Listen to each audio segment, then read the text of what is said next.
And listen in, because here comes the show in 3, 2, 1. Hundreds and thousands of people descended onto the nation's capital today in protest of the government's new crackdown on drink driving.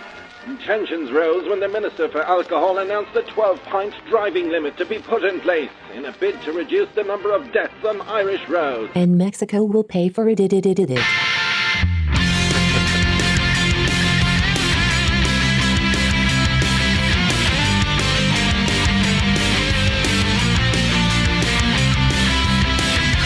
This is the Morning Stream. AM!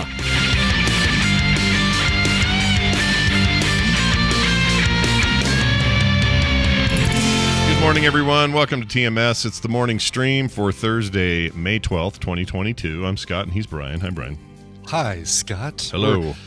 We're rushing headlong through this week, and we're almost in the middle of May. How is that possible? I don't get it.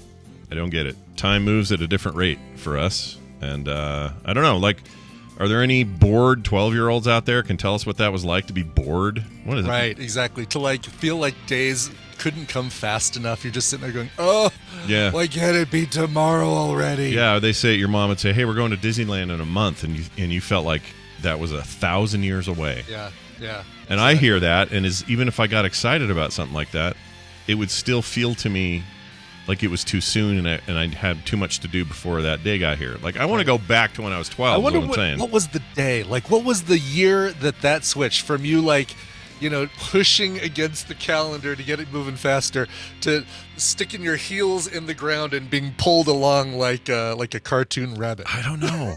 I want to know when, and then I want to go reverse it. I hate it. I don't like it. Yeah, I do too. Like, I think it is probably just some sort of, hey, you turn 25 and you're never bored again. I don't know. Mm-hmm. But all I know is there was a time in my young life where I was fantastically bored sometimes, and it was great. Yeah, I don't know how that is. Yeah. Hey, yesterday, I didn't put this in the show notes, but yesterday, Yeah. a couple things. I was on Open Micers with our friend Jason Oh, nice. and Derek. Yep. I Those know guys are you've great. done a couple shows with him, or been, I guess, on a show with him. Brian Dunaway was on his other show last night, too. It was a cavalcade of Brian's last night, apparently. Oh, my gosh. Oh, there he is right there. There's Jay Funktastic. That's the man. Yeah. He's good. He's a good man, that Jay Fantastic. It was a lot of fun being Yeah. on that show. Prior to that, I was in Boulder, Colorado, former home of John Benet Ramsey. I don't know why that's a thing, but former home of Jessica Biel, I think, or Jessica Alba, one of the Jessicas. Oh. Anyway, went to Trek Bicycles was having this thing. They're doing this thing for the entire summer called Ride and what's it like? I thought it was alliterative. I can't remember. But basically, you go on a short ride, and then you come back to Trek Bicycle Shop, and they teach you some sort of bike maintenance thing. Oh, okay. I was So- like, what the heck are they doing? But that makes sense. So let's say you've one of your clips did something weird or something, right? You can go back. Well, and yeah, fix or it. it's not even. It doesn't have to be something that happened on that ride. So last night specifically was how to lube your chain. And I'll be honest, and all you cyclists out there are going to hate me for this. In the 40 years that I've been riding bicycles, I've never lubed a chain. You've never lubed the like, chain? I've never lubed my chain. So, right, the current bike I have is brand new. I haven't lubed that one. Haven't gone 100 well, now I've easily gone 100 miles on it. You're supposed to lube every 100 miles. Yeah. But the previous bike I had, the Raleigh that I took, many times on many MS150 rides, never lubed that chain. I Wow. did take it to get tune-ups regularly, and I'm sure they lubed the chain for me, but Oh yeah, that's part of the fix up when you take it in. So maybe Yeah, you were doing that regularly enough that you were basically lubing the chain.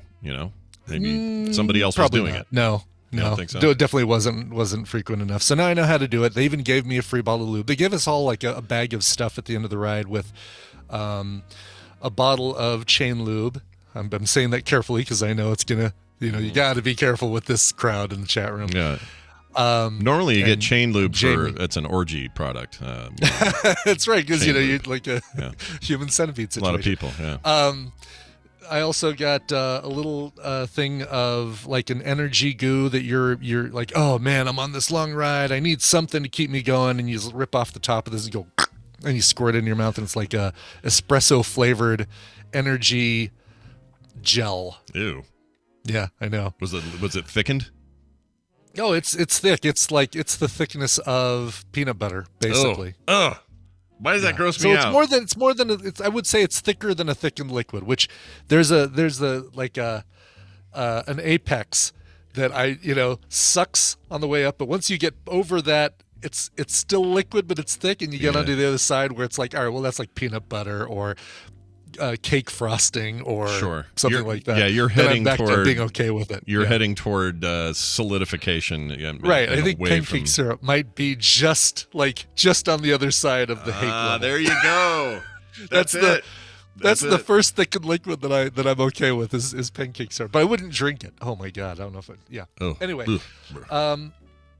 so the whole thing was run by this woman who works at Trek Bicycle, and she's an older lady, maybe high 50s, like high 50s. Talking about the weather. Yeah. Upper 50s, lower 60s, something like that.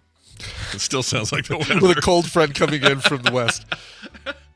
But this woman produced more saliva than I've ever seen a human produce. As she was talking, like one sentence, she'd be talking, all right, so when you're lubing your...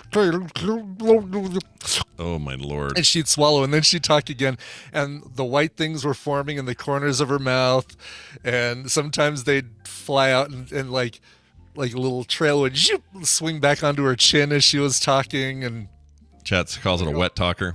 She's a wet talker. Yeah. She didn't spray at us when she was talking, or maybe we just weren't close enough. But I'm not like, she was great. She was so cool, and I'd never cycled in Boulder before, and my God, that city is.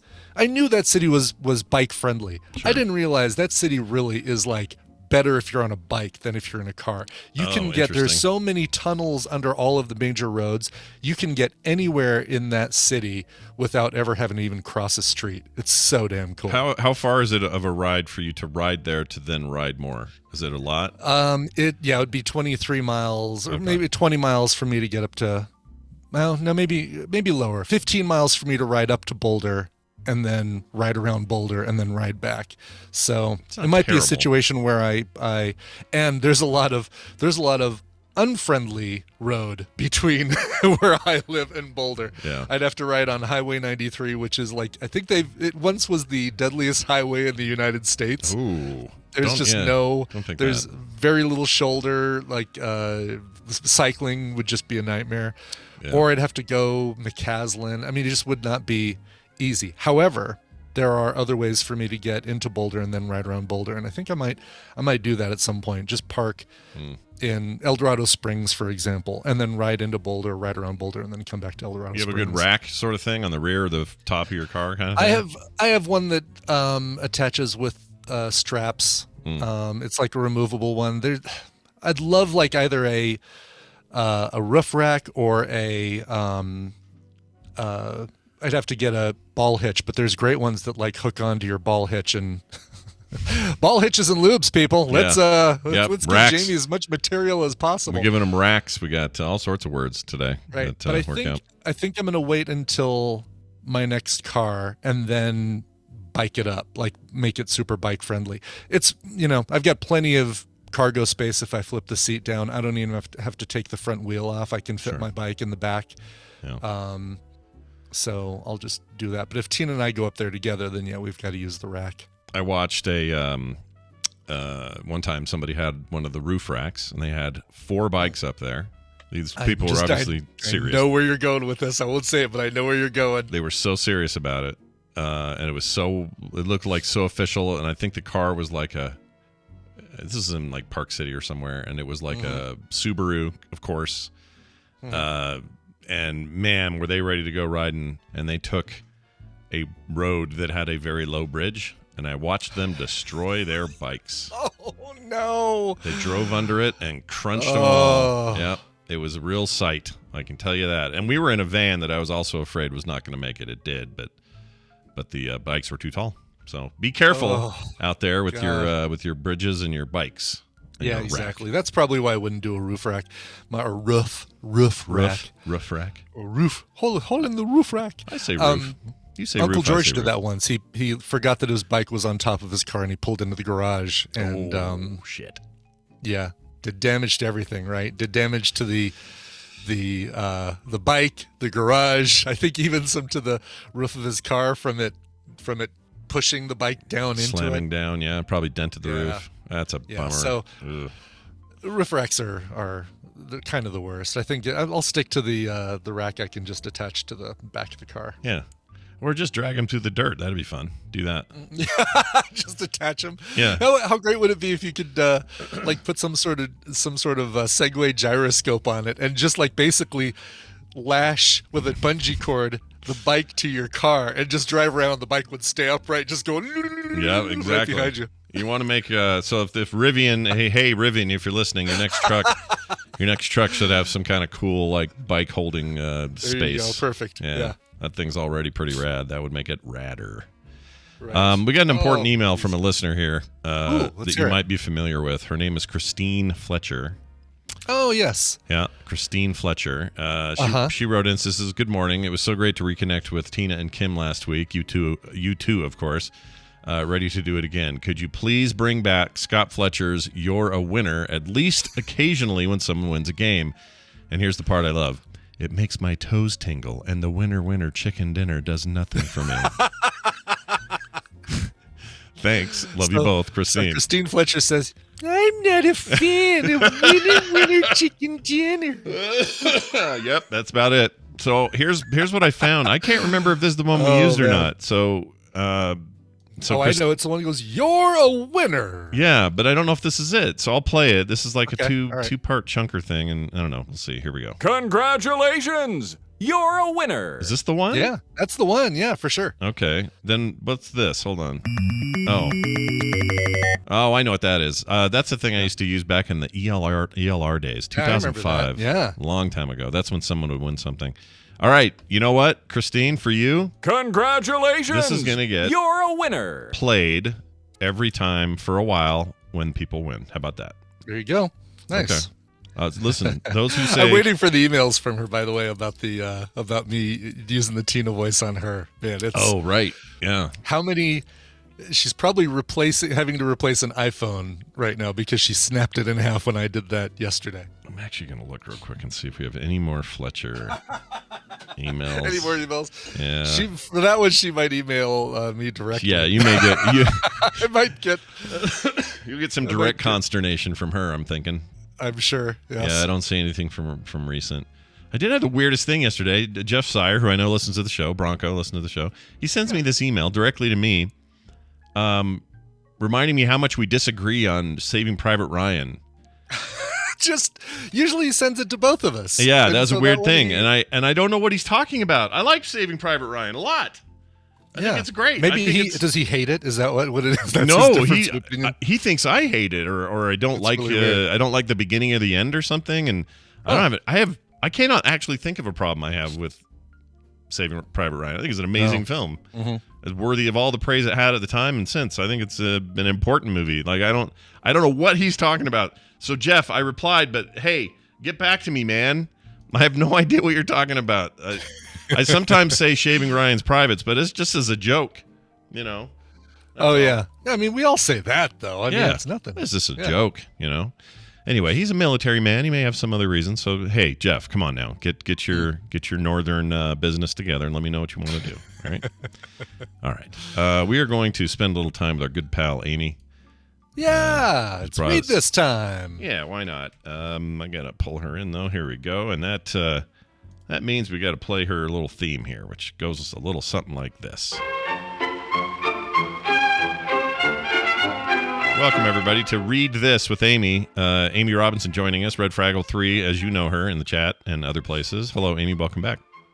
Good morning, friends. How Good- are you doing? Good Good morning. morning. Hello. How was your Good anniversary? morning. Did you have a good anniversary? Oh, yes, I did. We Oh. had lovely steaks that Chuck cooked in the sous vide and baked potatoes and brownies. And I even carried into this morning because we had nice espresso drinks with brownies for breakfast. So, yeah. Brownies are, there's very little DNA separating brownies from donuts. So I think brownie for breakfast is just fine. 100% Oh, yeah. approved. Yeah, I think it's totally fine. Were they Chuck steaks by chance? No? No, That's a shame. no, they were excellent. They steaks. sound really They were- good. That's Yeah. the way to do it is sous vide, man. A lot Also of need people, to- I'll extol the praises of sous vide steaks from here to every mountaintop. Oh yeah, same. Everything. Put all your everything in there. Let the sous vide do all your life's cooking needs.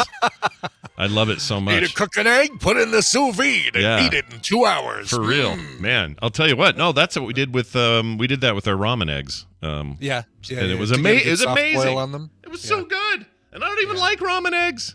I don't know why I'm Well, they- talking like this. Ah. All right. You laugh, but like, I mean, when I was trying to be really, really disciplined about eating breakfast every day and like eating actual protein for breakfast, we have these little small mason jars, like little teeny tiny 4-ounce mason jars, and we would scramble up like 10 eggs and then put like some roasted red peppers and stuff like that into them, and then distribute them into those little bitty jars, seal them up, sous vide them, and then we have egg bites. Wow. All In- week. It's great. In Vegas, there's a place called in the Cosmopolitan called Egg Slut, and that's Is that real? Please. The egg slut? Yes, Oh my egg gosh, slut. I have not heard of that. That's fantastic. and it's great. Little jars. Sometimes they have like hash browns on the bottom, like an egg cooked on top, hash browns, little like bacon and stuff. It's great. I don't know why I don't do that more. I really should. Yeah, it makes things really easy. It's almost like it's just like a different version of slow cooking, really. Yeah.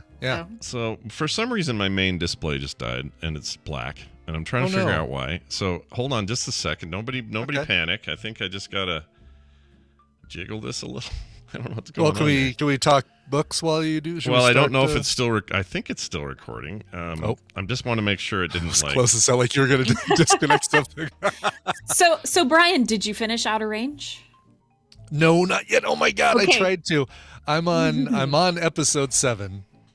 In episode okay. 7, and holy cow! Is Oh it good? man, Is it good? I want I- to it see is it. really good. It's really good. I actually, when I listened to yesterday's episode, Scott, I was shocked that you hadn't seen it because Yeah. when we started watching it, I thought, oh, for sure, Scott, like this came out and 5 seconds later, Scott had binged the whole thing. I'm sure of it.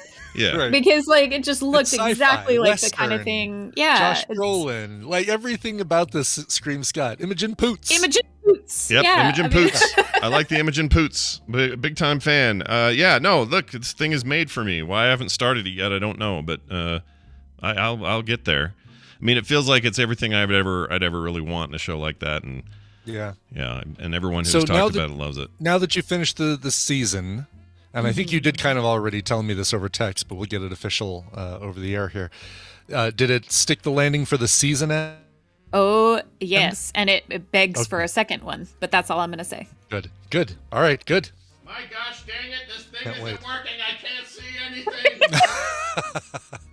Why can't I see? Hold on. Okay, so Yeah, I just had the incredible Lily Taylor episode with her her crisis of faith kind of thing.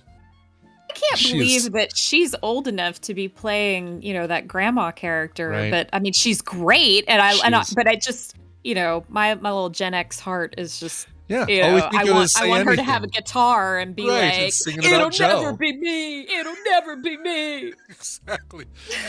Joe lies. Joe lies. When he cried. Yeah, that's what I'm picturing when I see Lily Yeah. Taylor. So yeah. Exactly. But she's fantastic. So yeah, I'm really, really digging it. Just watch Scott peek his, Scott's peek just, his like, head gone. into frame. Yeah. So there's another thing, and I don't know if Scott can still hear me or not, but I'll tell him about it later. Oh, look, maybe. Okay. So Can you hear us, Scott? No, his headphones. I see his headphones Oh. sitting on his okay. giant chair. What is that thing? hold on. I guess it's just like a Podcasting throne. puffy thing sitting on top of his chair, I guess. I'm gonna fix this. Oh, man, Zoom just went green for a second. Anyway, tell me what you're going to tell me that you're going to tell Scott next time you tell Scott. Yeah. So I actually tweeted this to Scott this morning. There is this YouTube series that I'm absolutely hooked on, and it works great for Therapy Thursday because it's called Cinema Therapy. Okay. And it's these two guys, one of whom is his name is Alan Seawright. He's a filmmaker. And the other is a guy named Jonathan Decker, who is a licensed therapist. And they watch movies, and the therapist talks about it from like a therapist point of view, and the filmmaker talks about it from a filmmaker point of view. And it's so good. And they just, the reason cool. I mentioned it to Scott was because like they just did an episode about Mad Max Fury Road. yeah. There's our mention. It wasn't even Scott doing it. That's so right. Cinema Therapy is what I it's did called? get that. I haven't looked at it Yeah. yet, but I definitely bookmarked it, and we'll be watching that after the show today. Yeah, Cinema Therapy more. is great, and it's really fun. Like they've done entire series on a bunch of Disney movies, both classic and new ones. They talked about all Tangled sort of Tangled, and Megamind. they did an entire series on Marvel characters, and they do look at that. psychology of a villain and psychology of a hero and all that kind of stuff. It's really, really, really good. It's like I haven't even watched one of their episodes, and I'm smashing that subscribe button as we speak. There we go. It is now smashed. Oh, I've did you smash it? Okay, Should I great. ring the bell? Should I ring the bell too? Ring Oh, the I've bell. smashed and Smash I've it. rung the bell. Ring the bell. All the things the kids want you to do today, Brian. You've done them. Well done. Yeah. My monitor's back. Have no idea what the hell caused that. That was weird. So I heard you guys because I had you on speaker. Okay, cool. Let's talk about this week's recommendation. No audio for this one though, which is interesting. Tell me what we got here. What are we doing? No, yeah, sadly, this week's book does not have an audiobook, and I have had a week with a capital W, so I didn't have time to freak Scott out and make my own this week. But so it was actually inspired by Bobby's All Around Science episode from this week. So if you're not listening to that show, what are you doing? Silly. Go, You're silly. Yes, Yeah. go subscribe to All Around Science with Bobby. It's great. But this week's episode, one of the topics they talked about was Egyptologists are working on trying to recreate ancient smellscapes. Oh, So, which I thought was fascinating, and it is, and they do. I'm not going to mangle it by misrepresenting what they talked about on the show, but I found it really, really fascinating. So just go listen to it and get that info there. so by smellscapes you mean like not just a smell. You're talking like, hey, what did ancient Rome smell like in the middle of I don't know, the city or something? Is that the idea? Well, yeah, except Egypt, but yes. Oh, Egypt, right. Yeah, you said Yeah. that. So, okay, that's interesting. I have to check that out. All right. So, anyway, Yeah. that apparently inspired yeah. something in you. So, let's hear what you And got. Smells that like sand. I hate inspired me. sand. Yeah. So, and then you guys had Gwen on, and she talked about bergamot being an ingredient in tea, and it's often described as being very perfumey and floral because it is a big ingredient in women's perfume. And so I thought, okay, I don't need any more message than that. Then this week's book is going to be Jitterbug Perfume by Tom Robbins. Okay. Now, if you've never read Tom Robbins, this is a departure. This is not a YA novel. There's lots of spicy sex in this book. So I'm in. I'm in. Yeah, like Brian is now There's- smashing that subscribe button. He's ready to go. just put that out there right away. This is a grown-up book.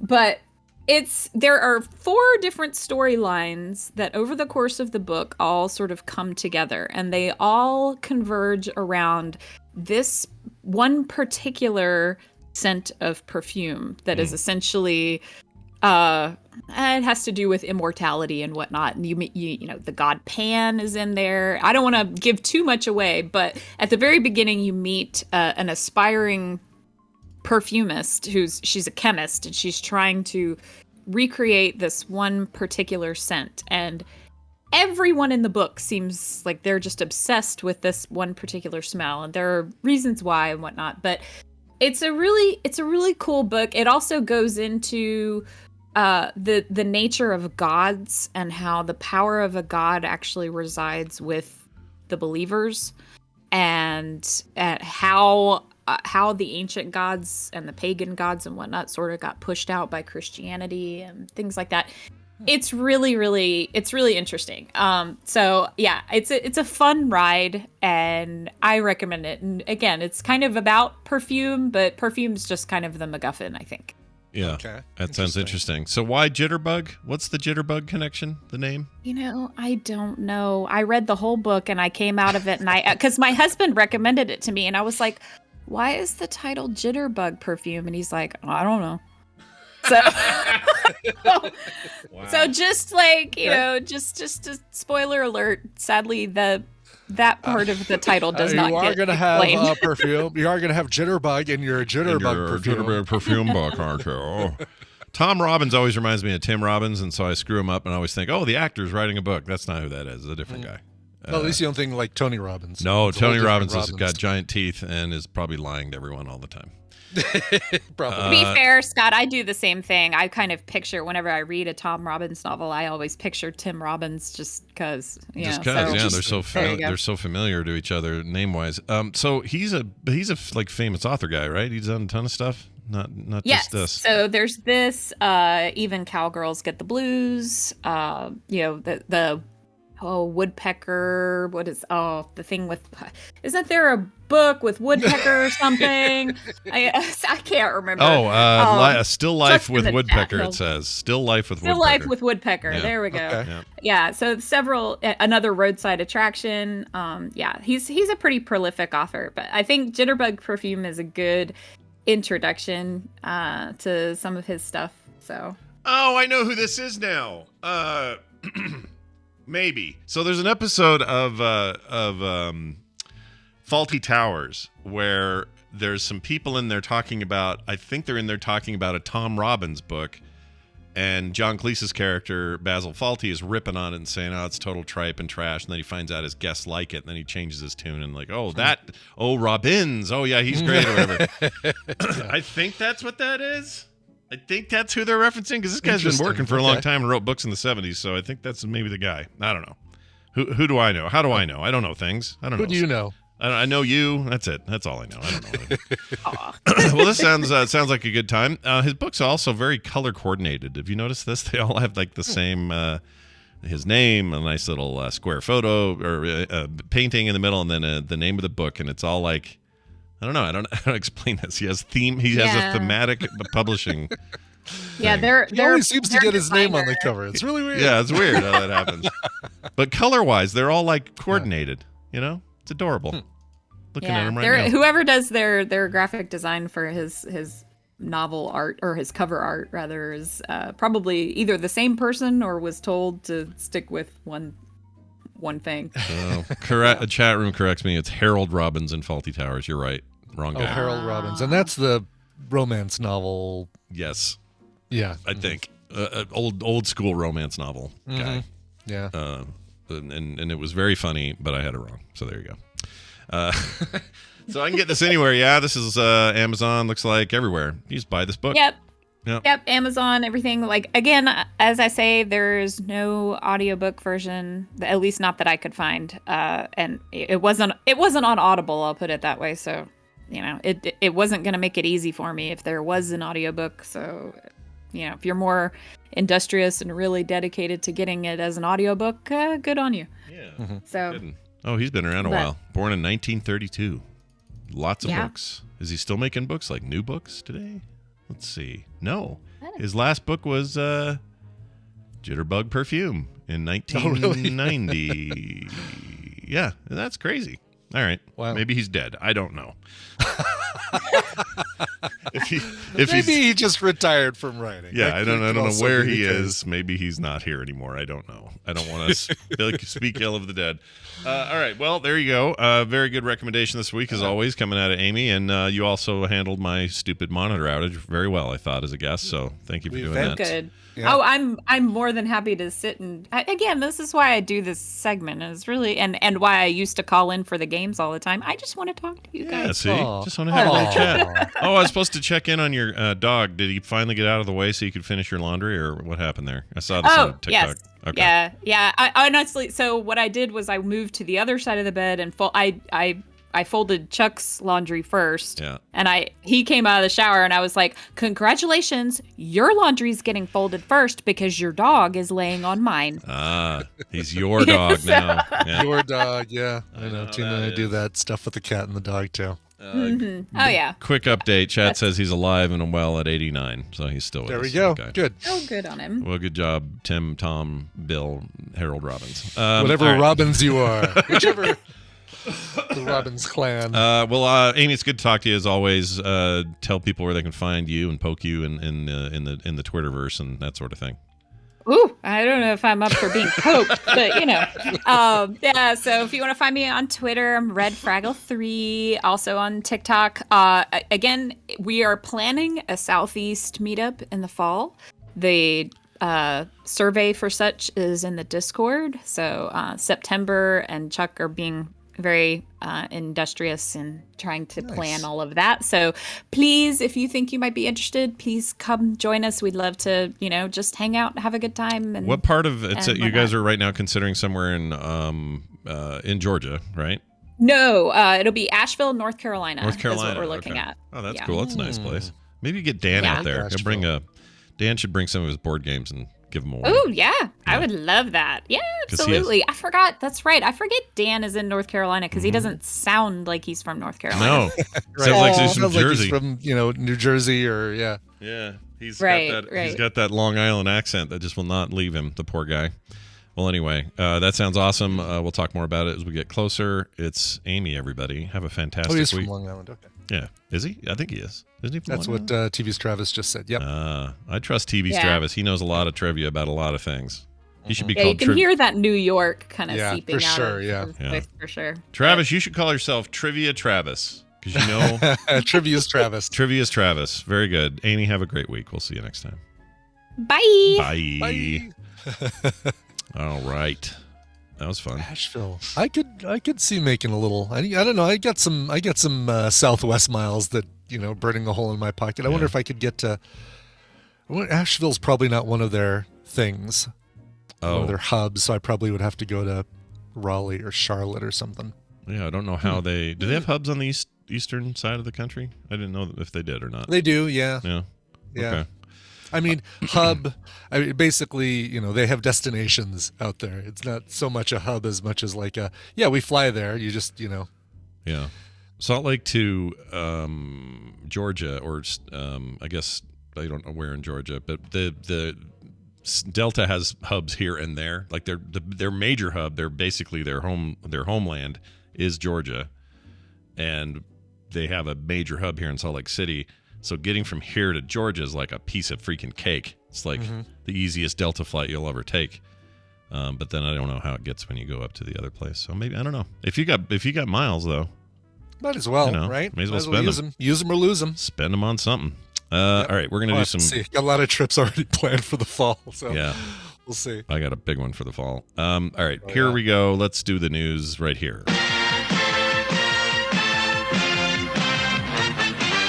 It's time for the news, and it's brought to you by. Brought to you by Coverville. Yeah, there will be a Coverville today. David Byrne, he of the Talking Heads, What Houses Burned Down, is celebrating his 70th birthday. And for sure, we're going to stay up late and listen to some Slippery People make some music during wartime. I don't know. Anyway, Talking Heads music today on Coverville, twitch.tv/Coverville, 1 p.m. Mountain Time. Is this your beautiful house? We're gonna hear something. Yeah, exactly. Yeah. Yes. This is a once in a lifetime episode, folks. So Sweet. don't miss it. Yeah, can you believe that? David Byrne, 70 years old. Like once he hit gray, once his hair just turned white, Yeah. it's It's all no downhill turn from back. there. Yeah, no going That's back. right. Can't wear those big shoulder pads anymore there, David. You gotta, It's a whole big suit. Yeah, it's a big suit now. All right, here's your first story. We actually carried it over. Speaking of music, a baby was born at a Metallica show in Brazil. Oh, Wow. That's adorable. At a Metallica concert on May 7th, a fan who was 39 weeks pregnant went into labor near the end of the show and gave birth inside the stadium to a baby boy as the band closed out the night with Enter Sandman. Joyce M. Figueiro. How would you say that? Figuero. Figuero. All right. Yes. That was close. Although there's an accent on the O. Figuero. Figaro. Figaro. That's how you do it. Let's see. Documented the event on Instagram, and her story posts were even reshared by Metallica, by the band, who helped spread the news on the now viral moment. Although medical personnel arrived with intentions of taking her to a nearby hospital via ambulance, that was out of the realm of possibility, as the baby was on the verge of arrival and the delivery had to be carried out in the venue. Wow. While Metallica played on, they just kept playing. Now I lay me down to sleep with a bag of peanuts at my feet, or whatever they say. No kidding. And the baby was born during Enter Sandman. Yep. Pretty great. That's crazy. Well, Name him nothing Sandman. else matters. Yeah, Sandy. They should call him. Oh, I get it. Nothing else matters. Yeah. That was like ham-fisted joke right there. Wait, I have a question about that phrase. It's always been Ham-fisted? ham-fisted, right? Not Yeah, hand. ham-fisted. Okay. Never hand-fisted. Okay, growing up, That's a look that one up on Urban yeah, Dictionary. that's Why don't another you? one you don't want to know about. But I remember growing Right. up hearing, I always thought it was hand-fisted.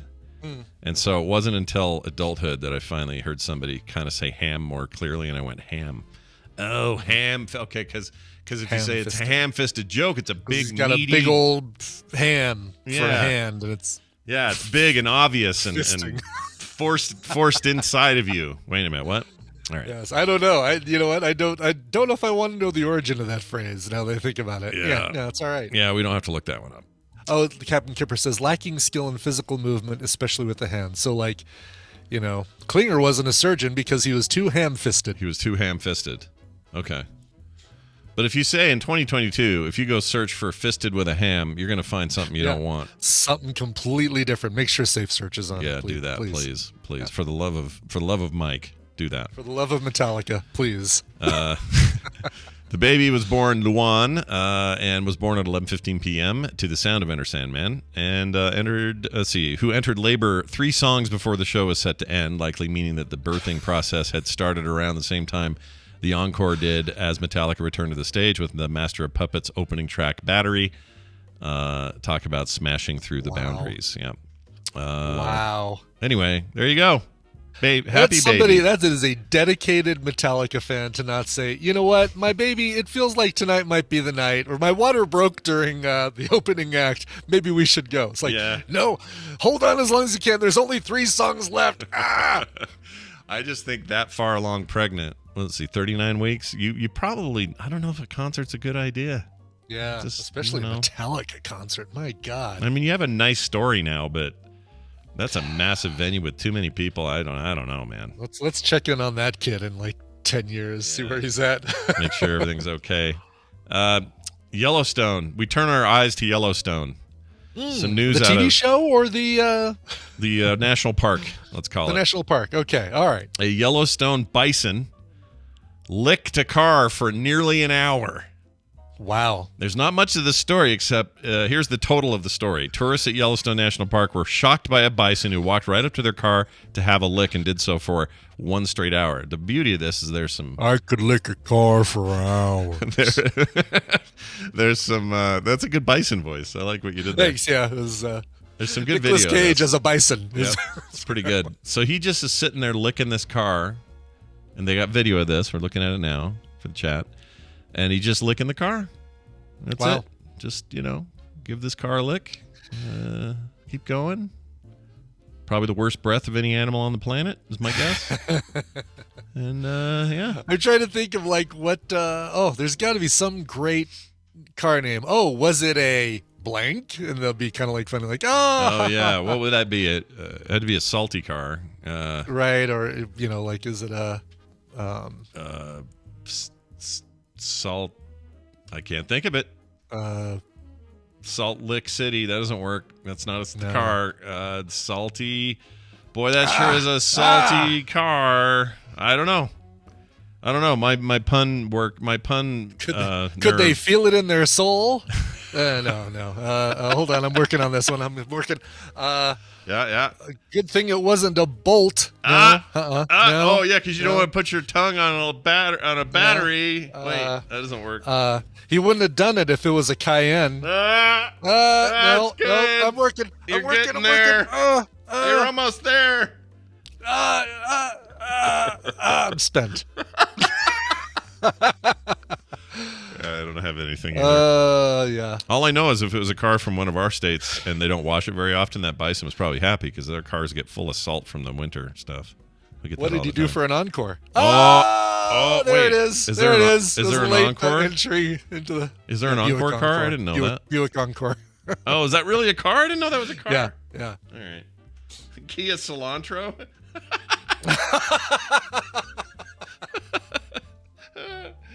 For a second there, I thought, yeah, of course there's a Kia Cilantro. Like for a millisecond. Yeah. It sounds right, doesn't it? Yeah. They're running out of names. I've said this for years. When you start calling your car Juke, we're all out of names. What else are you going to do? Like, you're going to have to start recycling names. Go back to, like, shit that's been canceled and say, it's like a Fiat. Here's the brand new Fiat. Like, how are you going to do this? You're going to run out of names. We're all out of words. For sure. Yeah. That's why they have to do. That's why they have to do Z's and Model 3 and Model 5 and, Sure. What is the one that's like cilantro? Oh, Sorrento. Sorrento. Yeah, Kia Sorrento. That's are there people that only some people like Sorrentos, and then there are others who don't know why, but they just don't like Sorrentos. This Sorrento, I don't know. For me, it just looks like wax. Yeah. Looks like soap to me. That sounds right. Well, anyway, this bison's fine. He just getting a little lick before he moves on. Yeah. Dolly Parton to star in a musical about the return of Taco Bell's Mexican pizza.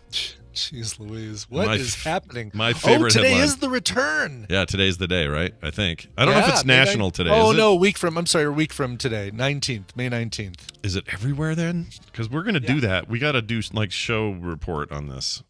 Sure, absolutely. Hold on, Yeah. Mexican pizza, Utah. Because we're always late with this shit. No, I think it's going to be in every Taco Bell on May 19th. Okay. That's cool. And it's returning for good, is what they're saying. It's not like for a limited time, so get in line right now for Mexican pizza. Oh, this is saying that. Oh, what date is this? Says the 26th. Is that not correct? This article says that the musical will premiere on TikTok on May 26th. The menu item comes back to Taco Bell for good gotcha. on May 19th. Okay, so this is going to feature Dojo Cat or Doja Cat. Yes, that's who taught me jujitsu was Dojo Cat. Yeah, Dojo Cat. From the dojo. She'll be there doing her whole. That's how she sings. Yeah. And then you got Dolly Parton there, and TikTok influencer Victor Kunda. No idea who that is. I'm gonna He look hasn't him up. influenced me. Oh, He's influenced me to stay away from his channel is all he's done. I know who this is. This is the guy. Wait, let me play him. I have audio here. Oh no, this is okay. Monze, a little less stank on that. Okay, we're not doing the Azonto right now. This is yes, I eat. 'Cause I don't care when the clock hits 2. Clock hits 2. Okay, he's a guy. He's doing stuff. He's clearly entertaining the hell out of us. He's really on the deal. Exactly. I feel influenced, don't you? I feel very influenced. So influenced that I'm going to rush right out and grab that. Smash that subscribe bell and. I mean, I don't know what they mean by musical. There's a 3-minute limit, total 3-minute limit on TikTok videos. So Which is about as much of a Taco Bell Mexican pizza musical as I'd be able to take. Yeah. What a weird combo of people, though. Dolly Parton and Doja Cat. That's going to be weird. All right. So she did Jolene for the vaccine. Yeah. What's she going to do for Mexican pizza?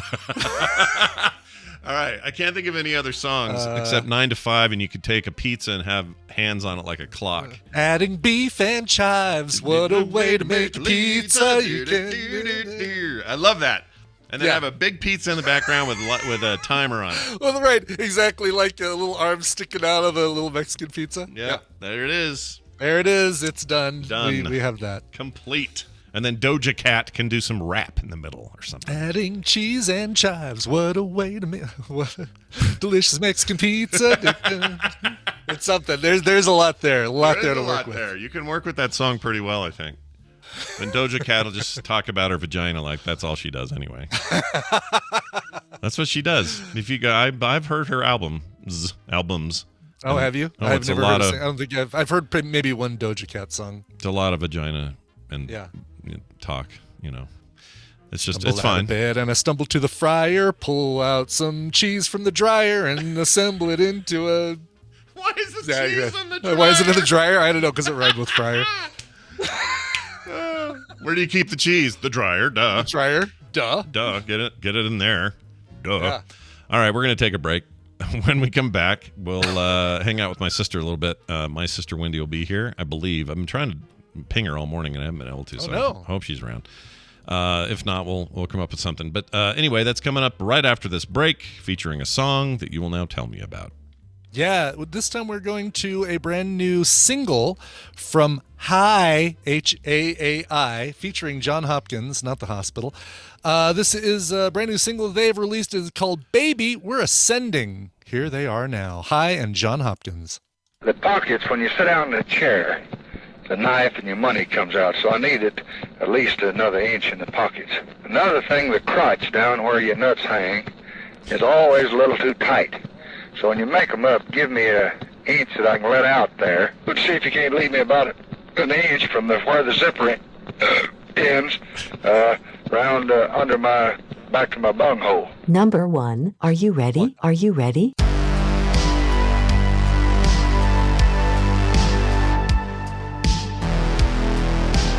I love the smell of polyurethane in the morning. This is the morning stream.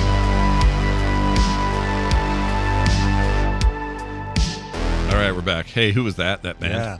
That is Haai, DJ Haai, Haai, real name Tennille Throssell, from Australia, releasing a brand new single which is called Baby, We're Ascending, collaborating with John Hopkins. This is the title track of a new album coming out May 27th. I spent too much time trying to think of Dolly Parton lyrics before the song to actually get my information together for the Indian in the Middle track that we were about to play. So Yeah. that's why you're getting it all at the tail end and not at the beginning. Well, either way, they get their credit, and that's all fine now. Exactly. Yeah. Exactly. Doja Cat can still talk about her privates. You can still get Dolly Parton. Oh, hi. Oh, hi, Wendy. Hello.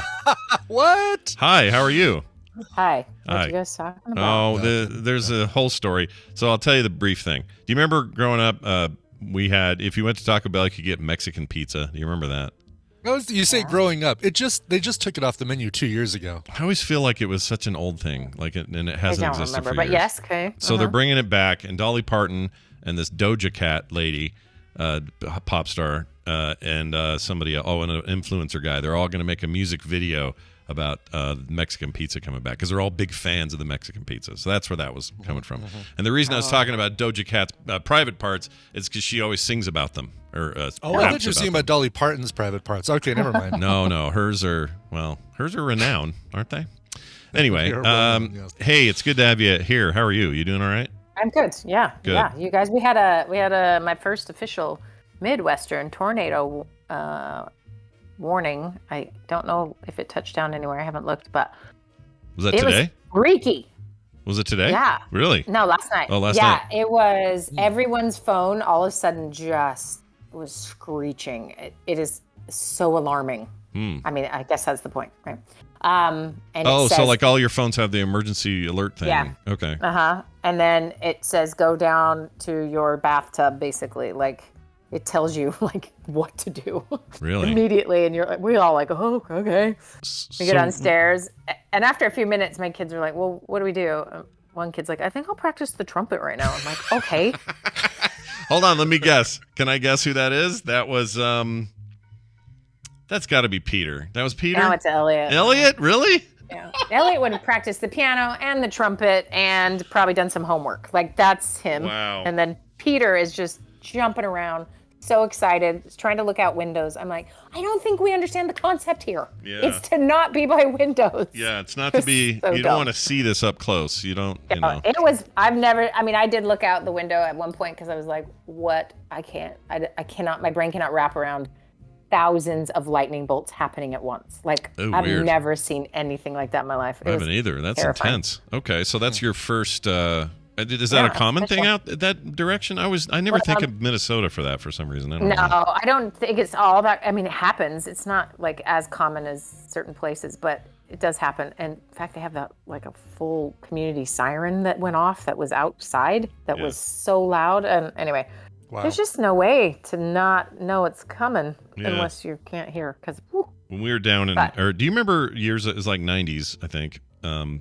But there was a tornado that hit a building in Salt Lake City, which was like. Oh, I was there. Yeah, I was downtown. Were you? I didn't know that. Oh, that's well, crazy. I wasn't downtown. I was kind of the industrial area near there because I worked at a roofing company. Yeah. Oh, I remember that. They did not know I would be a therapist, and I was reading all their minds. But I just remember very vividly, everyone in the office just went outside and watched it go up State Street or whatever street, North Temple or something. It's very weird and very rare. To this day, we've never seen terrifying. anything since that just doesn't happen here. Well, and it was, I mean, we were in a warehouse full of roofing materials. I was like, we're all going to die. Yeah, this is It where. was scary. It is scary. Freaking giant funnel of air and wind coming down out of the sky. It freaking sucks. Oh, it's so unpredictable and terrifying. I was thinking, what's worse? Fire? Yeah, fire's worse. Tornado at least is over pretty quickly. Yeah. Like hurricanes feel like they last for months. I don't know. Yeah, they do. And then the earthquake, it's like, well, I don't know. Earthquakes I am kind of torn on because most of the time it's you sitting there while the furniture's moving. You're like, is this it? Is this all this is? Is this Still- gonna be? Yeah, Still have never been in an earthquake. Oh man, we got to get you in an earthquake, Brian. Let's get this done. Let's make it happen. I don't know how to do it. Sounds like a bad idea. Don't do that. How could we make this happen, Brian? Just need to experience it. Hopefully a mild one and not one that hurts anybody. Anyway, all right. Well, let's get to it. My sister Wendy is, of course, a practicing therapist and helps people with real problems all the time. No Comes longer on works Thursdays. for roofing. No longer in the roofing one asked. business. Keep your roofing questions to yourselves. Okay, we're not answering those. But I did get a brief email. Oh, by the way, we need some more emails. You guys send us your stuff. We're running Send us a your little problems, please. Yeah, we're running a little bit low. But I did get one from somebody who I've asked since I sent you this message, Wendy, and this person said it was okay if I said their name. Their name is Colin. Okay, I assume it's Colin, not Colin, right? That's not Colin. That's Colin. Yeah, no, it's not Colin. All right. Well, there was a Colin Powell. Remember that guy? He was a famous Colin. Yes. His name was Colin Powell. No, it was Colin Yeah, it was Powell. Colin. What? Colin Powell? It was Colin Powell. Chat room, back me up on this. It was Colin Powell, right? Hold on a second. Really? What? Has it been that long that Is it spelled colon? No, it's it's spelled spelled with an Colin. I. It's spelled like you'd spell Colin. Colin. Colin? Hold on, I'm gonna. That doesn't seem. Colin Powell. Yeah. Yeah. Yeah. You're right. You're absolutely right. Colin Powell. And every time somebody said, "Oh, look, it's Secretary of Defense Colin Powell," they would say that thing. Man, why would you allow that? Why would you let the first person get away with that? Well, then, because one day, I'm not saying the Yeah. statistics, he's recently passed and all that, but, the statistics are not Mm-hmm. horrible or not great that you couldn't one day get colon cancer, and you don't want to be a guy named Colin who has colon cancer, right? Because then you're colon's cancer, or colon's cancer, whatever. This sure is All like, right. I feel bad for all this before we get to this person's email. Sorry, Colin. We're going to call him Colin, though. Colin, he says this. Hi, all things TMS. I think he means the Thursday crew. Says, I will cut to the chase. I'm pretty sure my wife is cheating on me with someone in her office. I have no proof and no confession, just a really intense feeling that I am correct. What the heck do I do? Oof. Colin. So we don't get a lot of info here, Wendy. Is it enough to kind of broaden that discussion into what one would do if they have these suspicions, and if they do, what's the most prudent way to approach it? Right. Without going completely overboard. Yeah, not Hold on, without let's showing start- up at her let's office. actually start with overboard. Sure. What is Okay, the good. worst thing to do? Go to the office with a brainstorm. bat, in Yeah. your hand, and threaten the guy or something. Probably Okay. not. Yeah. Not do that. Yeah. The other What would else you be just bald face, like she walks into the house and you go, "Are you having an affair?" Like doing it that way. Going right to accusation, stage is probably bad. Whether it's at the office or not, a DEFCON level 1 kind of thing. Yeah. Okay. So those seem dangerous. Like, don't do it in the car on the highway. Right. But I mean, yeah, like, what's the opener? How do you start that conversation? What's the Yeah, how would you do that? I don't even know how you'd start. I mean, Okay, well, let's start with the hunch. okay. All right. Sure. Hunch. Yeah. Because usually people have hunches for reasons, and they could be Yep. misreading something, and that's My hunches have always been right on everything. Everything ever. okay. Brian's a 100%er on the hunch front. I'm a 100% huncher. Yeah, he's a hunch. You know what? He'll back your hunch. We call him the hunchback. Oh, wow. Okay. That went places. Yep, it took. You could see it coming down the road. Anyway, Yep. but I feel like I'm bad at hunches, so this is going to be a good discussion for me because I don't think. Well, I'm okay, very good so often, again, it's the spectrum of intensity of different feelings we all experience, right? at it. Yeah. Feeling paranoid or anxious, or we can have lots of feelings that are protective and kind of show up and make sense or don't make sense logically, that we can call a hunch, right? Yeah. So let's start with a really common, really basic thing everyone experiences. You get a text, you exchange a text with somebody, and you're not on this most solid ground. So this isn't like a close friend or someone you've had a lot of experience with. Maybe it's a new friend or someone you're like hoping can be a friend, or there's some vulnerability there. It Sure. can be small. Sure. And they respond to something. I'll give an example that would bother me, which is they put sure, period. Mm. Mm-hmm. And you're like, no "Wait, tone. what?" You have no idea Right. what their Just tone like is. the abrupt, quick. Sure. Yeah. Sure. Or just a K. K. I don't love those either. I do right? that all the Because time. I do it all the There's time. nothing to read. Except here's the difference. So you could do that to me any day of the week. I'm going to think nothing. But when I'm a little vulnerable, Yeah. is someone, I'm going to go, ooh, what does K mean? Because I don't Right. know. You start reading into it. Yeah. Yeah. So is that a hunch that this person hates me? Oh, good point. Is that enough for a hunch? Or should it be? The answer Only probably if your no. mind has already gone there, right? Like that Yes. alone, that on its own wouldn't do it. But Yes. if you feel like, oh man, they've been kind of short with me all week, or they've seemed preoccupied, and then they just respond with a K, I feel Yeah. blown off. Whatever. We're dismissed. story Yeah. makers. We're puzzle fixers or Yeah. finishers, right? We want, Right. puzzle Yeah. fixers. But we Puzzle want fixers. to, Please we fix put it that puzzle. together. We put it together and we come up with a cohesive, foolproof Narrate. We build a whole narration. narration in our minds. A whole and a way we say this in therapy a lot is, the stories you tell yourself, right? So what is the story you're telling yourself? So here is this guy who's like, my name's Colin, and I have this hunch, something intense inside me is making me think she must be cheating on me, Yeah. right? And so the questions I would ask would be things like, tell me about your history with hunches, right? Mm. When else have you been right about something? And when else have you been really wrong about it, but you were pretty sure? Mm. And kind of pull it apart. Like, what is that, right? Do you have a tendency for this or that? And a lot of times people just don't know themselves well, right? So I think I've mentioned this before, but we have a friend who he always hates people on the first time he meets them. And if he likes you, Yeah. like he can like someone, but then he'll also just really be iffy about someone else. But his pattern is he's dead wrong the first time. He's always wrong. The people he didn't like at first will always become close friends and he really cares about them. The people he likes initially end up being lame. And he's like, why am I broken on my first introduction?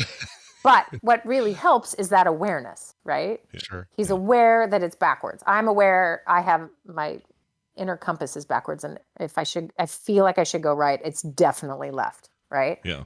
So I just know that. I've been alive long enough and can accept that my vision of things is incorrect sometimes in that particular way, right? So sometimes people have this with, they can blow up their lives over just assuming something. There is a Key and Peele episode that is perfect for this if you need to watch a text exchange where they're both just thinking very different things. Have you seen this one where No. he's just like, oh, should we hang out? And the other, in Peele or whichever the other one was, Key, no, I don't know. The other one. Yeah. The other guy is saying like, oh, you think we should hang out? Like, and he's totally offended. By the time they meet at the bar, he's got a bat full of nails and he's ready to kill him. Yeah. And the other guy's just thinking they're having a good time hanging out, Yeah. right? Yeah, so yeah. so what is it that's triggering that it matters? And so I think often people don't do a great job, especially as they're younger, because they don't have a track record yet of like, oh, okay, I know myself here. I'm probably doing this or that, right? So that's what I would ask. Colin, are you 20 years old and you don't have a track record, or have you been around, and what is your track record with suspecting or being paranoid about something, or having a hunch, or making a guess? It's just like, what's your jam there? And then let's look at the situation. Like, what is cluing you into this? A human doesn't make up a story unless there's a clue. I mean, I don't know, raise your hand if you've been paranoid before, and paranoid is the wrong word. If you have thought you had secret information because you're part of a cool group online that's going to solve a mystery. How about all you white ladies trying to solve, serial killer murders, right? Right. Like, everyone has this in them to do. Yeah. Everyone is a bloodhound a little, you know? Yeah. So anyway, like, what's his deal if personally, and then what are the clues he's picking up on? And then can you talk to someone who isn't you about some of those things, which is obviously what he's doing. He's asking us. Yeah. Now, of course, we don't get to know the clues, but let's just say the clue would be she's working late more often. She's doing, the after hours where everyone meets. Is this related at all to she's now back in the office and hasn't been in an office for 2 years? And so it's feeling the disconnect is happening a little. There could be lots of explanations that are not she's cheating, but it feels like it. And that matters. It matters how you're feeling about it, right? So I'm going to get to what to do with the feeling. But really, if you look around, what are the signs? And if it's something like, what are you guys give me? You what can are cheating explain it a signs? different way. Yeah, I mean, do we go 70s, say lipstick on the collar, or... 70s. I love that. That's that's how I think of it. A total 70s thing. Big fat Total white 70s, collar. yeah. Yeah. Big old lips on it. Totally, dude. Yeah, like, why would any have done that? Yeah, so that, or he smells like someone else's perfume, or right, exactly. Yeah. she, or whatever. So yeah, like, you've got some maybe more obvious things that you're putting together. They're secretive about or protective about their texts or something, like, they're they jump when their phone rings or a text comes across and they don't let you see anything. Right, and they just act weird. Yeah, Sure. or they giggle as they're responding and then they hide their phone. Okay, there's one. But like, lots of it's those. usually more subtle, right? Like, they're just not. They seem a little distant, or they don't laugh the way they used to, or how come we haven't had the woohoo for about a month, or whatever it is. That's what we call it around here. The woohoo. You need other help. Hey, hon, how about a little woohoo tonight? Woohoo! Like, if she's had a headache for 6 months straight, then yeah, probably. Okay, so then here's where I think I briefly threw out Occam's razor last time. Sure. But just this idea of, like, usually the simplest explanation is the truth. But that is not what our brains love. Our brains love an elaborate plot, Yeah. Right. We want that. Yes, we want the Sherlock level. Well, he did this with the window, and then he left the fingerprints over here to throw us off, and da da da da. Yeah, and then we're like weirdly amazed when that stuff happens in real life. Like, what? And it's because it's like a fantasy. It's so rare that anything is ever that kind of crazy or elaborate, which I think is why all those, like, serial killer podcasts and stuff are just because that stuff's so nuts. It gives you this sense of control and protection when you don't have it otherwise. And so you're like, I'm ready for an axe murderer to move in next door. You're like, okay. Prepared. I know exactly all the signs to look for. Good for you. Anyway, so that idea of, like, all right, maybe you are not, the simplest explanation is she's now back in the office and commute is longer and stress is higher and, like, she's not feeling great or something, but she's not relying on you and talking to you about it. That would be my next question. Is there a significant difference in your communication and connection?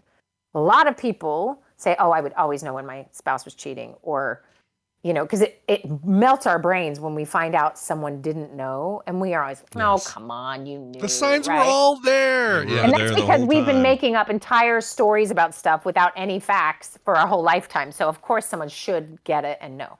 Now, sometimes we don't want to see things. There's that. Sure. And then other times there has been enough disconnect in the relationship, it's not obvious. So that would be my other question. Like, okay, what's the state of your relationship? Is this a sudden change? Is this totally like par for the course and now you're just feeling like it's going too long and now she's back in the office, or there's a new attractive person that now works in the office? I mean, it could be lots of things. I always, whenever Adam has new women that he works with, I'm always like, all right, are they How short? young are they? He likes old ladies. I'm not kidding. The older I get, the better things are for him. He likes He likes the old ladies. We were dating, he's like, I can picture you with gray hair, and I am so excited. I'm like, ew, do you have a thing? He doesn't have that thing. He's fine. Yeah. No, but young is not his game. But if she's tall, and I'm gonna go to we're Panera at screwed. 4 p.m. and pick up some broads. Yeah. Anyway, What but time just- does Perkins open? Yeah, totally. So you know your spouse and you know what is a threat, I guess. And so you can, check or you don't check or something, but like, there's a sense of like you never talk about the people you work with, or Sure. there's just ways to make this look fishy and your brain will fill in the gaps. So here's the actual advice to this person. Well, let's see what you guys would say. I want to hear what you would tell him to do. Oh, geez. See, I'd be bad at this because the only time I've ever had that hunch, and rest assured, everybody, was not about Tina. It turned out I was exactly right. It was somebody I was living with. They, I'd figured out that they were kind of messing around with my best friend at the time, and kind of put two and two together and said, okay, that's pretty much what I think is going on. And sure enough, that's exactly what was going on. So I'd be a bad person to ask. I'd say, yeah, act on it, cut it loose, like make a break for it. So it's very personal. You don't have to share, but like, did you just confront? What'd you do? How did I handle it? Well, there's still a body in Reno somewhere that nobody knows. That has not been found. Yeah. I think, I hate to say it, but I think I did confront her about it, but I did it in a very so I noticed that, when I've been working the last few times, you've been hanging out with so-and-so, and, is there something else going on there that I need to worry about? I think is how I phrased it. I probably did a lot, more, let's use the phrase, ham-fisted than that. But she said, well, yeah, kind of. Wow. So there was no like, oh no, you're crazy. There was none of that sort of thing. It just went right to, yeah, okay, Sherlock, you figured it out. Well done. Wow. She just gave you the ring and said, see ya. That's yeah, intense. exactly. Fortunately, there was, we hadn't gotten to ring stage, but Okay. yeah. So, and then I have somebody I know, and I won't even, yeah, I'll stop there because they might even listen to the show. So I'll stop there. Stop and walk away. Yeah. Okay. Great. Walk away. Walk away. All right. Just walk What's away. your advice? Yeah. I never really had this problem. I never had anybody I was either dating and Kim's the only person I've ever been married to, where I had that feeling. So I don't feel like I can relate to this very well. I've definitely You're had. unbelievable. Look at you. Well, I mean, I don't know if I'm just bad at the cues or if I got lucky with the people I'm around. I mean, when you have a girlfriend in high school or something or whatever, and you feel like a breakup's coming. I mean, you can kind of get feelings about that, like, oh, I don't know if this is going to work out or whatever.